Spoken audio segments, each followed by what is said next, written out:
I divorced the woman I had loved for 10 years. In the 7th year of secretly loving Victoria, she said to me, "Let's get married." In the 3rd year of marriage, I said to her, "Let's get divorced." In the 10th year of loving Victoria, I asked her for a divorce. It all started when she didn't come home after work. I drove to her office to find her, only to see her standing outside the building with a man. I recognized him immediately. It was her ex-boyfriend who had been entangled with Victoria for 5 years.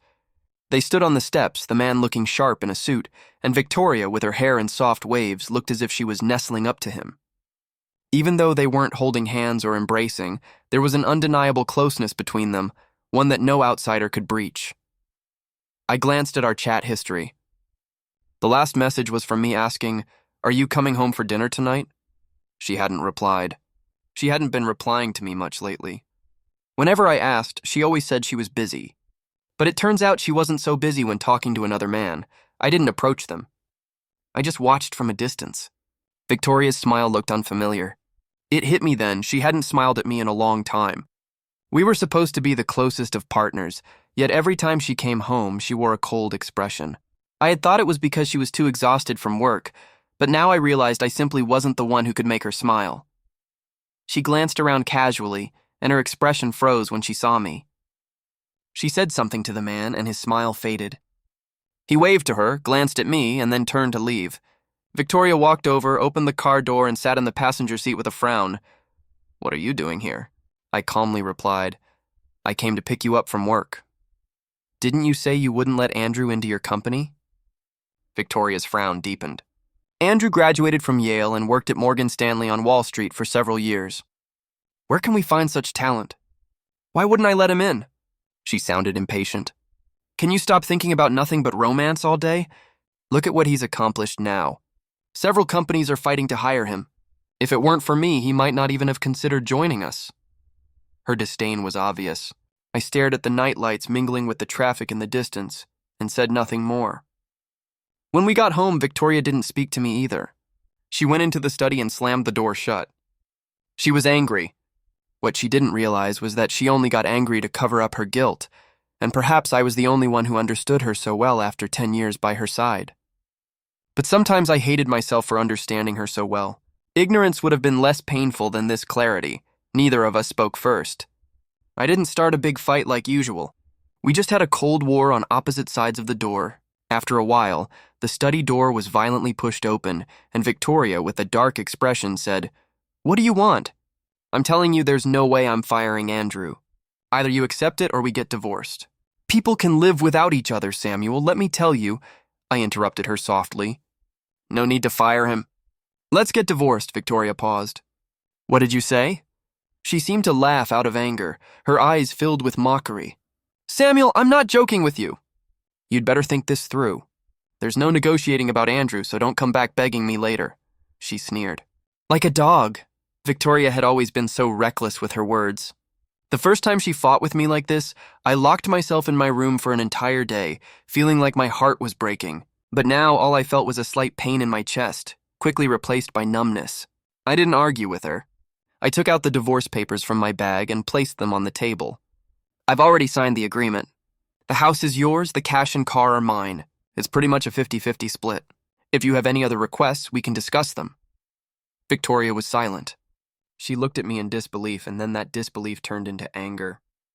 She grabbed the papers, scanned them, and coldly said, "Fine, you've got guts. Samuel, once I sign, there's no going back." "Think it over." I handed her the pen. Victoria's face turned dark. She snatched the pen from my hand and swiftly signed her name, then threw the papers at my face.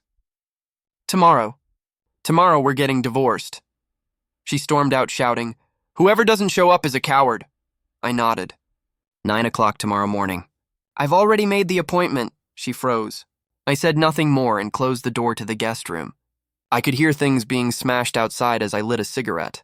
The scent of tobacco spread in the white mist as I took a deep drag. How did we end up here? I had wanted happiness, after all. Victoria and I had a whirlwind marriage. For her, this relationship came out of nowhere. But for me, it was the culmination of 7 years of secretly loving her. At that time, she had just broken up with Andrew. When they were together, I never interfered, but after their breakup, I started attending gatherings where she would be present. During one such reunion, she drank a lot. Her eyes eventually reddened. I knew it was because of Andrew. Back then, Andrew had just received his acceptance letter from Yale University, while Victoria had taken over her father's company and was planning to develop her career in China. They couldn't convince each other to compromise, and after 5 years of being in love, the couple parted ways in the wake of a massive argument. As we were leaving, a few friends, knowing that I had always liked her, nudged and winked, urging me to take her home. I had no choice. I hailed a cab, supporting her as I half-carried, half-helped her into her apartment. Victoria leaned on me, her warm, soft body pressed against mine, making my thoughts race. My hands didn't know where to rest as I fumbled to find the light switch. In the darkness, she drunkenly murmured in my ear, Sam. Her words were so slurred I couldn't make them out clearly. I thought she was calling my name. Her breath, heavy with the scent of alcohol, lingered near my ear. My entire body stiffened, and I couldn't control my reaction. When she leaned in to kiss me, I didn't pull away. The next morning, Victoria was calm, as if nothing had happened the night before. I could only awkwardly leave. She didn't contact me again. I stayed at home for several days and finally gathered the courage to send Victoria a WeChat message. Are you free today? How about a movie? Victoria didn't reply all day. Just as I was about to lose all hope, she suddenly called me. On the phone, her voice was emotionless. I'm pregnant. Samuel, let's get married. I still remember exactly how I felt when I heard those words. For the first time, I understood how fitting the phrase, "my heart was bursting with joy," could be. It was like fireworks exploded inside me, leaving me more dizzy than if I had won the lottery. I suppressed my overwhelming happiness, trying to sound calm as I asked her, "Do you like me? I don't want you to be with me just because of the child."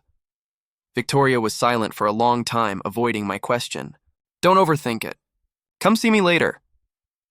After hanging up, I clenched my fists tightly, my mind filled with images of 17-year-old Victoria wearing her high school uniform.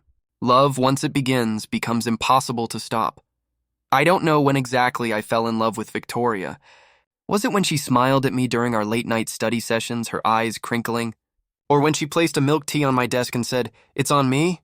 I just knew I had loved her for a long, long time.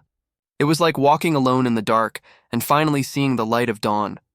Even though her parents didn't like me, demanded a very high dowry, and made things difficult for me during the wedding.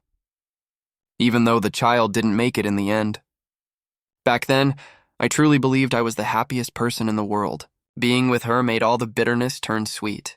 How foolish. In the darkness, a bitter smile spread across my lips. Who would have thought that in just 3 short years the dream would shatter? Early the next morning, I was already packed and ready, but Victoria had yet to get up. I knocked on the door for a while before she finally opened it, wearing a burgundy camisole nightgown, barefoot and with a face full of impatience. Are you in such a hurry? I glanced at my watch. If we're late, we'll have to reschedule. I paused.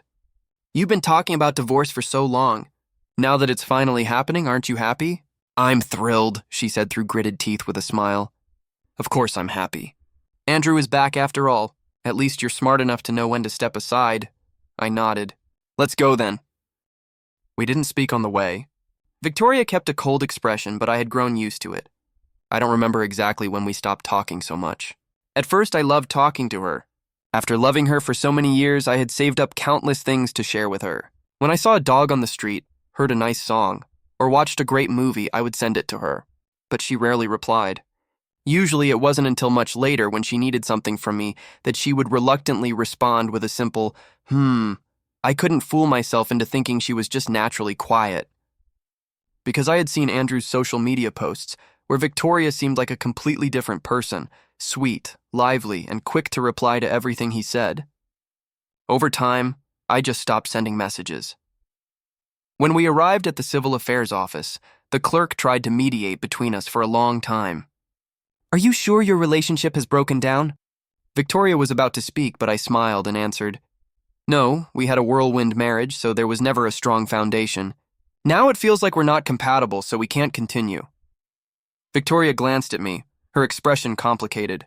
The clerk tried to persuade us for a while, but I politely blocked all her attempts. Finally, she sighed and said, You have a 1-month cooling-off period. Think about it during that time. You two make such a good-looking couple. Young people are always so impulsive. Go home and think about the good things in each other. I thought about it. Victoria is beautiful. She was the most popular girl in our high school. Her family background is also great. Her parents run a company, so money was never an issue. While we were still taking buses in college, she was already driving around with Andrew in a sports car. Her personality is great too. She has a large circle of friends and never lets things get awkward. She's a wonderful person, just not to me.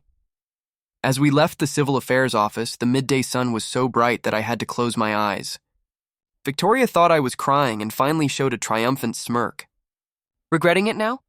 Too late, Samuel. I never go back to what I've left behind. I said nothing and drove her home. Once home, Victoria lay on the sofa as usual, ordering me around. Get me some water. I ignored her and came out of the bedroom with my suitcase. Where are you going? She frowned. I found a new place. I'm moving out today. I paused and continued. I left everything you bought for me in the bedroom closet. Like I care. Victoria suddenly erupted in anger. I forced a smile. We're getting divorced. Let's say goodbye properly. Take care of yourself from now on. Drink less? Your stomach isn't good? Who do you think you are? Mind your own business. She suddenly stood up, grabbed my suitcase, and violently shoved it out the door, kicking it along the way. If you're leaving, then get out. Her brows furrowed, and her eyes were filled with pent-up anger. I looked at the suitcase on the ground, stunned for a moment. Then I said nothing more, walked over, picked up the suitcase, and entered the elevator without looking back at her. The burning gaze behind me felt like it was trying to bore a hole through my back. But in the end, the closing elevator doors completely severed it. I didn't take the house because I didn't want to have any more ties to Victoria. I didn't want to see her things, smell her scent, or think about anything related to her. In truth, I had been considering divorce for a long time. I always knew Victoria didn't love me. I just thought that after so many years, even if her heart was made of stone, it would eventually soften. But after all these years, she still didn't love me. And I had used up all my warmth. I finally realized that some people are truly irreplaceable. No matter how hard I tried, I would never see the same smile she had when she was with Andrew. I moved into a place I had rented earlier, and before I even had time to settle in, Victoria's mom called. Sam, did you get Victoria her stomach medicine? I heard her stomach hasn't been doing well lately. Let me tell you, Sam, I was against Victoria marrying you from the start. Don't be offended, but what makes you think you deserve our Victoria? Even the house you live in is ours. You're nothing compared to her ex, Andrew. The only reason I allowed you in was because you treated Victoria decently. But look at you two, no kids after all these years. I hate to say it, but is there something wrong with you? Victoria can't go without children, you know. If there's something wrong, you'd better speak up now. She's still young, but don't waste her time. I clenched my phone. Victoria's family had money, and her mother had always looked down on my family. When we first got married, my parents had to smile and flatter her, but all they got in return was cold indifference. Over the years, she had never liked me, no matter how much I tried to please her. This wasn't the first time she had said things like this. Every time we met, every time she called, she would repeat how I had climbed my way up to Victoria, and how her family had begrudgingly accepted me. Victoria never defended me. She just told me, "Isn't my mom right?" She would say that her mother had already sacrificed a lot to accept me. So I always held back. But this time I didn't need to hold back anymore. With a blank expression, I said, "Auntie, we've already divorced. I'm not obligated to buy her medicine anymore. And by the way, you didn't raise me, so you have no right to lecture me. If you can't stand me, I suggest you gouge out your eyes so you don't have to see me again." Without waiting for a response, I hung up and immediately blocked her number. After thinking for a moment, I left Victoria's family group chat and deleted and blocked all of her relatives' contacts, including hers. After doing all this, I let out a long sigh and lay down on the bed. Divorce wasn't as painful as I had imagined. Victoria always liked to use the threat of divorce to control me, as if she knew I wouldn't leave her, taking advantage of my love to hurt me without restraint. And as she expected, the first time she threatened me with divorce, I was terrified. She was right. I groveled at her feet like a dog, saying I was wrong, promising to change. As long as she didn't leave me, I would do anything. I covered my eyes with my palms, feeling a rush of heat and dampness. But even pain has its limits. Again and again, the repeated pain gradually numbed me. The chains that once tore through me, leaving rotting wounds, were now gone. And finally, all that was left was a sense of release. Victoria didn't reach out to me again. It was as if she had completely disappeared from my life. 2 weeks later, a classmate suddenly contacted me, asking if I was going to the reunion tomorrow night. I initially wanted to decline. I really didn't want to see Victoria again. But then I thought I wasn't the one who did anything wrong. I didn't need to avoid her. So I agreed to go. At the reunion, I was chatting with some others when the door suddenly opened. Victoria stepped in. She was wearing a form-fitting white satin dress, the shimmering fabric accentuating her curves. Under the light, her eyes sparkled, making her seem almost as if she were glowing. Following behind her was Andrew, dressed in a tailored suit. As soon as they entered, the room erupted in cheers. "Hey, Andrew and the school belle are back together. I knew you two wouldn't stay apart. You made such a scene back then. Come on, sit over here." "Exactly. I remember when Andrew went abroad, Victoria drank so much she nearly ended up in the hospital. She must have been waiting for him all these years, right? When I married Victoria, she said she didn't like making a big deal out of things, so we didn't have a wedding. After we got married, she never posted anything about me on her social media, and she even kept her distance from me when we went out with friends. It's funny. After 3 years of marriage, only a few close friends knew we were together." Victoria's gaze swept through the crowd until it landed on me. Her eyes carried a hint of mockery as she smirked. I didn't look at her and turned to continue my conversation with the person next to me. Her face darkened, and she sat down with Andrew. "So, Andrew, why are you back? I heard you were doing great abroad. Are you planning to return and contribute to the motherland?" Someone joked. Andrew's lips curled into a slightly smug smile. "I'm getting older. It's time to start thinking about settling down. My family's been pushing me too." He didn't mention any names, but everyone laughed. "Yeah, Victoria's been waiting for you all these years. Now that you're back, it looks like good things are on the horizon." Andrew didn't say anything, but his smile confirmed it. "Hey, Victoria, you're really loyal, huh? But Andrew's a successful man now, and he's handsome too. You two make a perfect match. But speaking of handsome, I think Samuel's pretty good looking too." Back in the day, there was always a debate in our class over who was more of a heartthrob, Samuel or Andrew. Just as I was about to say something, Victoria sneered, "What good is being handsome? Some people have nothing but romance on their minds all day, becoming so stupid as house husbands that no one could love them." My face went pale. I knew she was talking about me. When she was busy with her startup, I knew that if I pursued a career too, we'd hardly ever see each other. So for her, I turned down all job offers and stayed home to take care of her. Everyone fell silent, and then a classmate tried to smooth things over. "You can't say that." Back then, Samuel got offers from several big companies. His university project earned him millions. I remember one company offered him a 3 million yuan annual salary. "But why didn't you go for it?" he asked curiously. "Did you get married?" Victoria froze and turned to look at me. I lowered my gaze and calmly replied, "Yes, I married a heartless woman. I turned down all those opportunities to take care of her. But trash is trash. No matter how much you give, it's never enough." Fortunately, I got out in time. A male classmate nearby nodded in agreement. "Yeah, some women are like that. They want a servant when they get married, then complain when the man doesn't make money and call him a loser. They want all the good stuff for themselves. Ugh, that kind of trash deserves to end up alone." The topic shifted, and the conversation turned to everyone's relationships and marriages, with people warning against being too romantic, lest they end up with a scumbag. I had always been deferential to Victoria. This was the first time I had ever criticized her, and she stared at me, seemingly a bit bewildered. "You..." She tried to say something, but her voice was lost in the noisy chatter. When the reunion ended, I got into my car, ready to leave. As I started the engine, someone knocked on my window. It was one of Victoria's close friends, looking a bit embarrassed. "Sam, Victoria's stomach problem has flared up again. Could you take her home?" Of the people here, only a few knew about our marriage. I frowned. "Where's Andrew?" She hesitated. "He offered, but Victoria didn't want him to. Victoria always listens to you. Could you..." I glanced to the side. Not far away, Victoria stood at the hotel entrance, bathed in the orange glow of the lights. Her gaze drifted toward me but quickly turned away, as if burned when our eyes met. Andrew was next to her, saying something while trying to drape his jacket over her shoulders.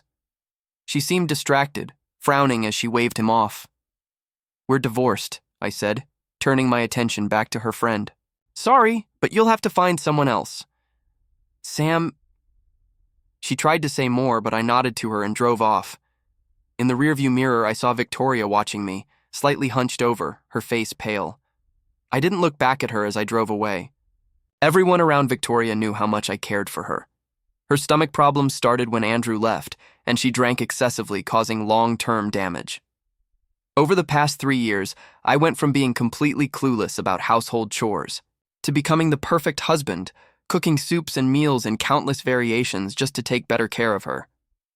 I bought all her medication, portioning it out into daily doses and tucking them into her clothes, reminding her to take them on time.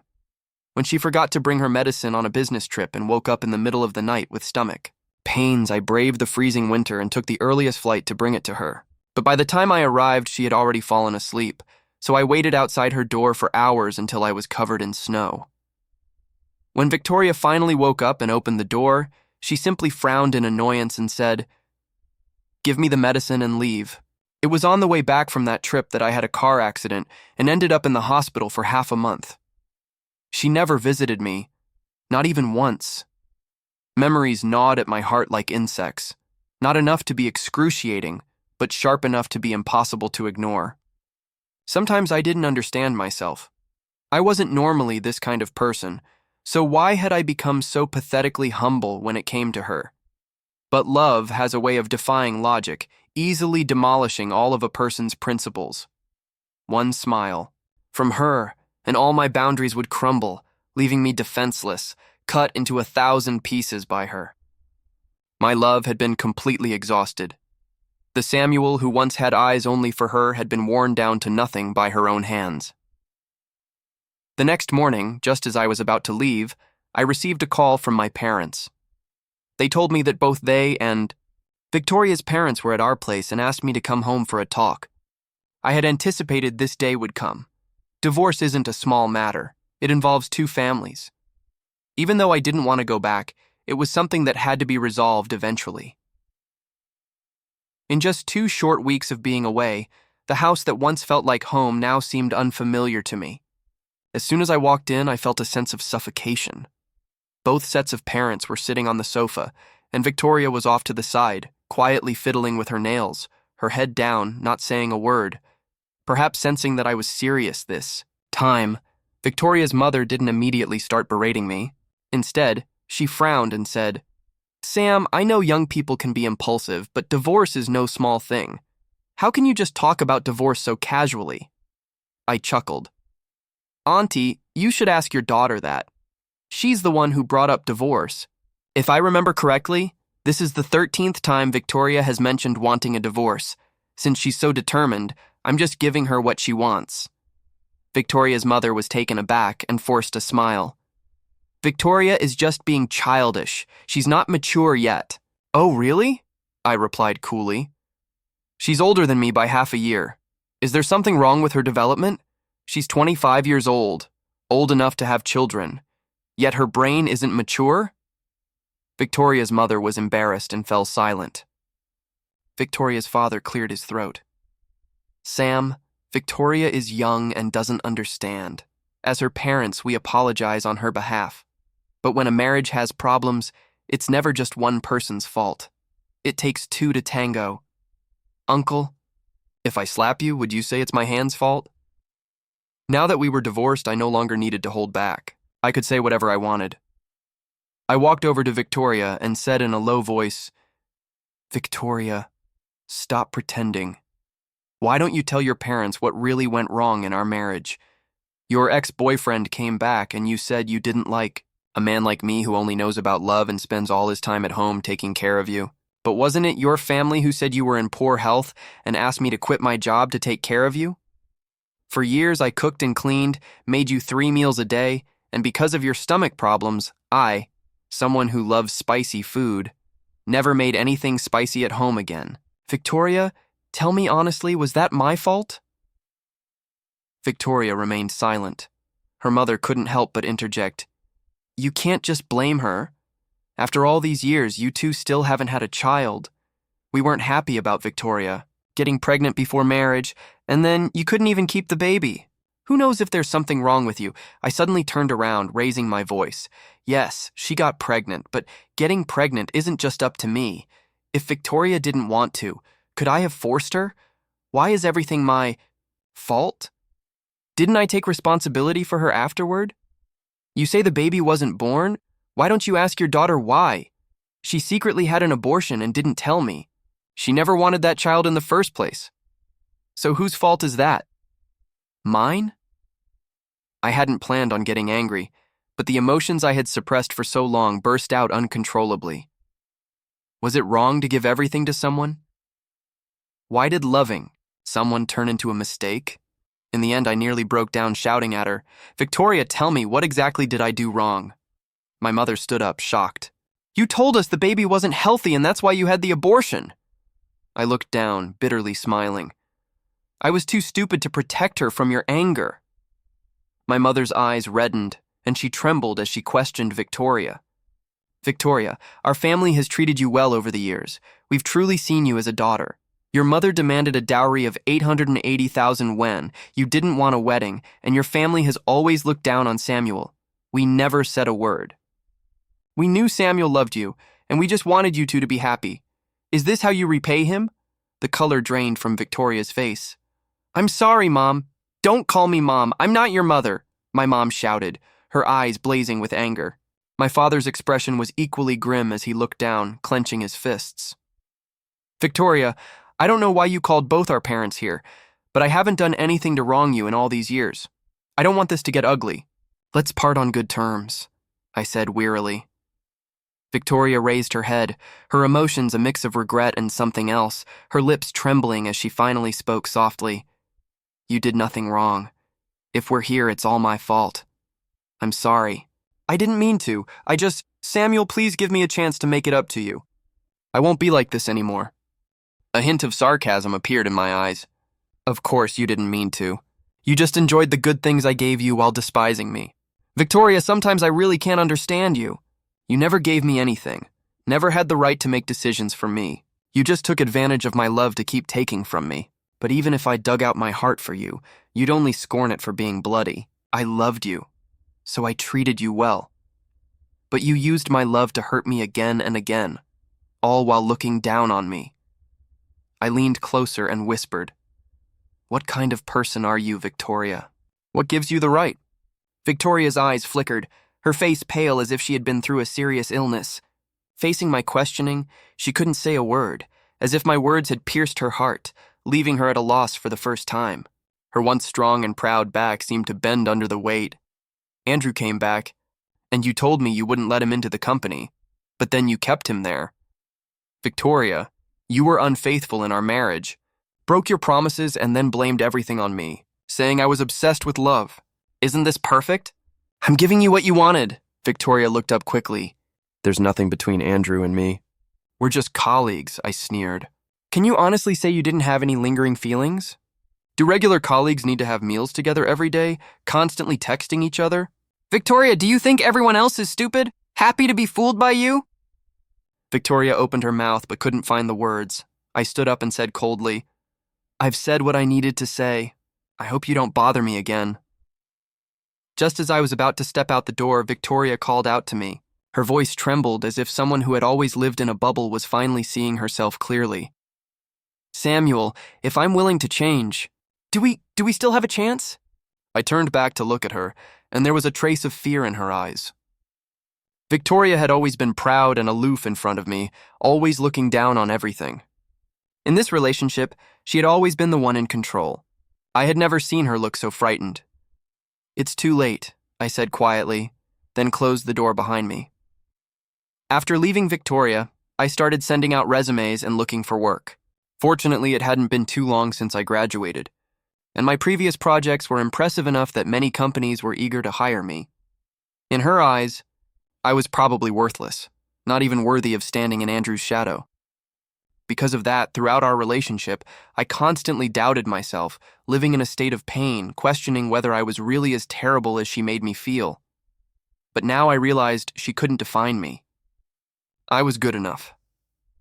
That evening, I decided to treat myself and cooked a feast, rewarding myself for moving forward.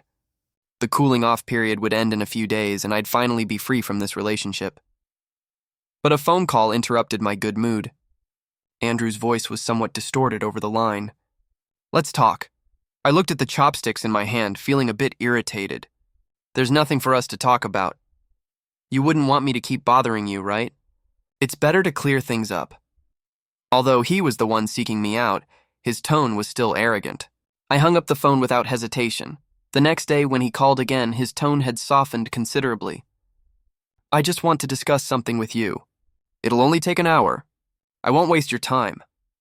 I didn't want to meet him, but I also didn't want him pestering me daily, so I agreed to meet for a brief conversation. Andrew got straight to the point. I don't want you to keep in contact with Victoria. Since you've broken up, you should make a clean break and not keep dragging things out. I looked at him. He was wearing a custom-made Italian suit, his hair neatly combed back, looking both handsome and sharp. No wonder Victoria had been so infatuated with him for so many years. You know I was with her first. We were doing well together. If you hadn't interfered, we might have already gotten back together. Now that you're divorced, I don't want you interfering with her anymore, I sneered. I blocked her a long time ago. So where's the dragging things out, Andrew? He didn't believe me. Victoria has been out of sorts lately. If it's not you who's been contacting her, who else could it be? You people are really good at telling yourselves stories. I laughed and spoke sharply. Interfered?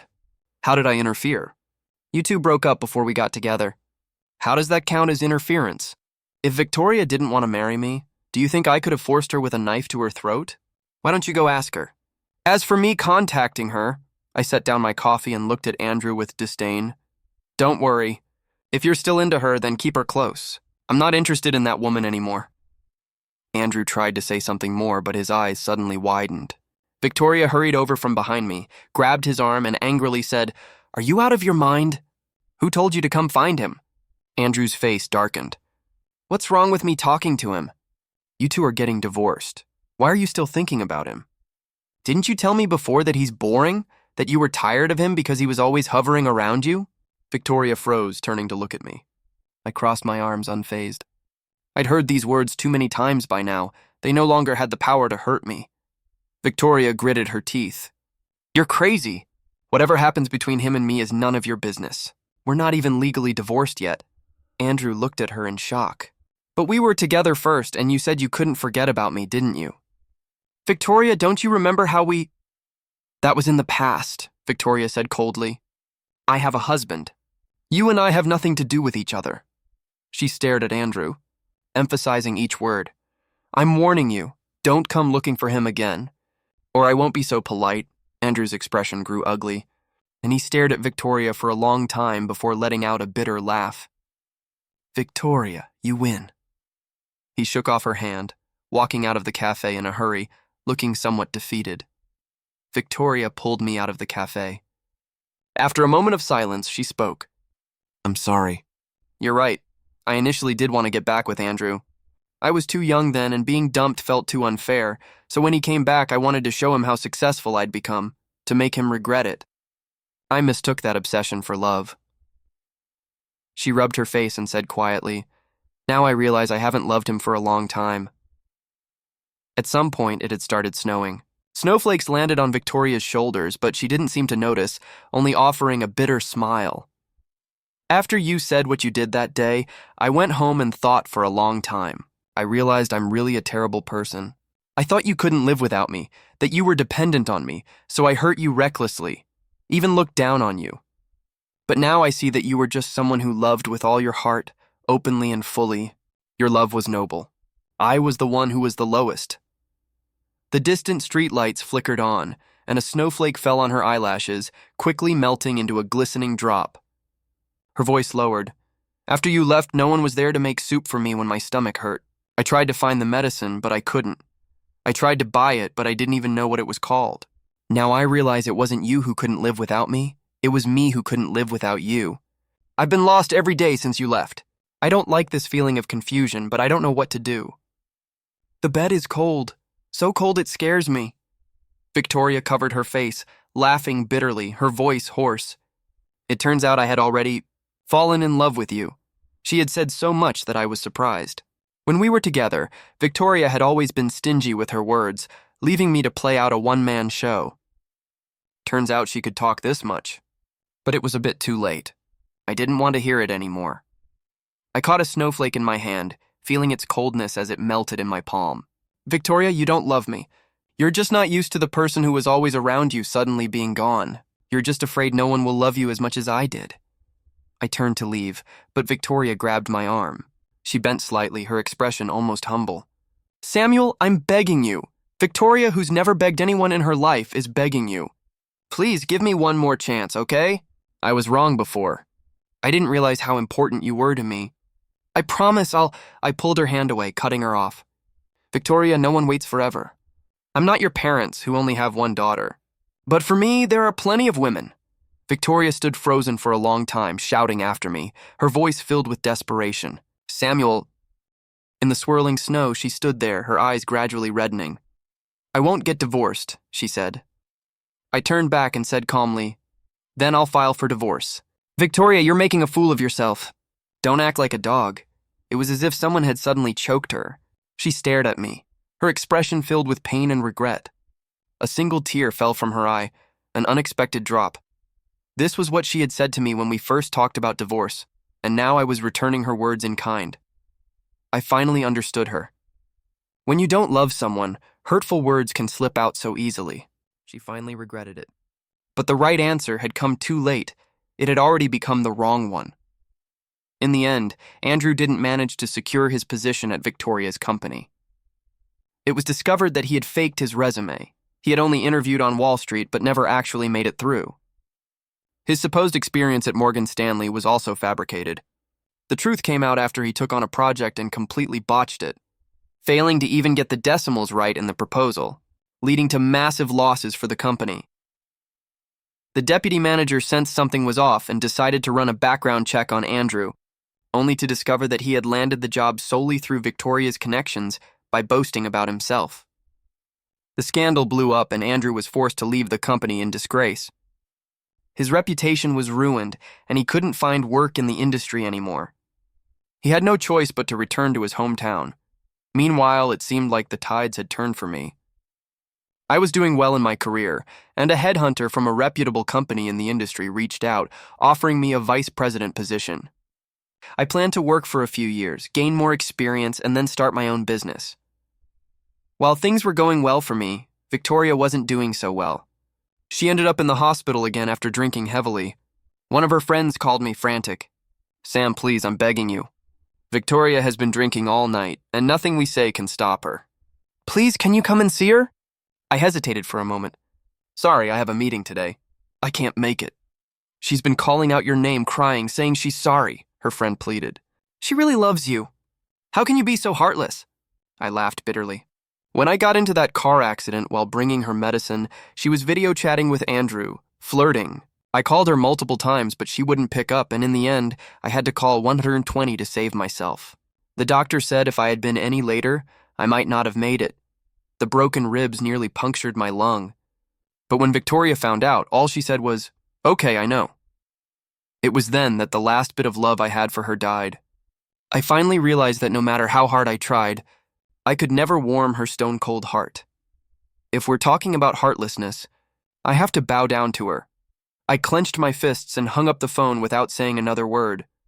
The love I once longed for, now that it's returned after so long, feels out of season. I don't want it anymore. Her parents then called me using a different number. Victoria's mother had long lost her former arrogance, and she cried as she begged me. Sam, Victoria really loves you. We were wrong before. Please, can we make it up to you? We'll return the wedding gifts, the dowry, whatever you want, we won't argue. I couldn't help but find it laughable. I really don't understand why people are like this. When you're eager to please them, they only see you as cheap. But when they realize you might leave, they suddenly see they have nothing to rely on. Please just come and see Victoria. Her stomach is bleeding badly, and even when she passed out, she was still calling your name. Her mother's sobs were almost incoherent. In the past, when I heard that Victoria was in pain, I would feel like my heart was being twisted. But now I only felt annoyance.